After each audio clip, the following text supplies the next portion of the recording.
नमस्ते दोस्तों। आज मैं आपको महाभारत की सबसे दुखद कहानियों में से एक में ले जा रही हूं, कर्ण के अंत की अनकही कहानी।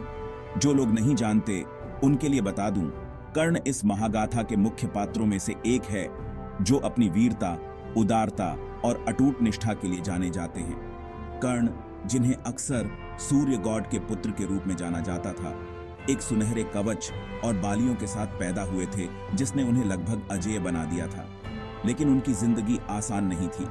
अपने अज्ञात वंश के कारण उन्हें लगातार उपहास का सामना करना पड़ा, जिसने उन्हें सम्मान और अपने योग्य सिंहासन की आजीवन खोज के लिए प्रेरित किया। अब चलते हैं कुरुक्षेत्र के महान युद्ध के समय। यहीं पर कर्ण की नियति ने एक नाटकीय मोड़ लिया। एक महान योद्धा होने के बावजूद कर्ण श्रापों और दुर्भाग्य से बंधे हुए थे।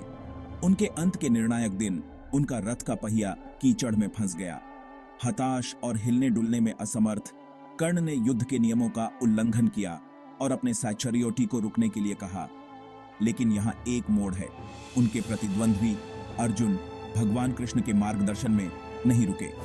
कृष्ण ने एक रणनीतिक अवसर देखकर अर्जुन को तीर चलाने के लिए प्रेरित किया और उसी क्षण भारी मन से अर्जुन ने वह तीर छोड़ा जो कर्ण के जीवन का अंत कर देगा।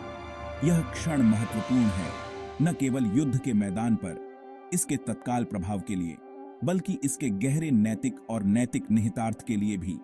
यह हमें धर्म और अधर्म की अवधारणाओं को चुनौती देता है, जिससे हम धार्मिकता और न्याय के सार पर सवाल उठाते हैं। कर्ण की कहानी इस बात की मार्मिक याद दिलाती है कि कर्तव्य का मार्ग कितना जटिल और हृदय विदारक हो सकता है। यह एक ऐसी कहानी है जो किसी ऐसे व्यक्ति के साथ प्रतिध्वनित होती है जिसने कभी भी सही काम करने के लिए संघर्ष किया है।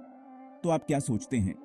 क्या अर्जुन अपने कार्यों में सही थे या कर्ण ही सच्चे नायक थे जो भाग्य के निर्मम चक्र में फंस गए? कमेंट्स में लिखकर अपने विचार बताएं।